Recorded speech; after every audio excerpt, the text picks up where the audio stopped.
Hello guys, and today I'm going to talk about the unique improvements that we made on this Rolls Royce Ray of 2005 year.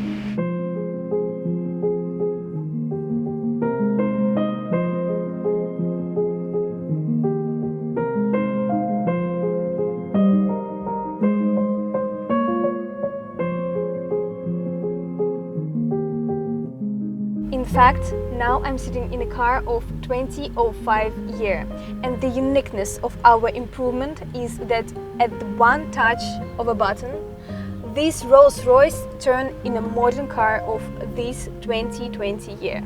Modern screen with high resolution and touch control. Now all your apps that you always use on your phone are also in your car.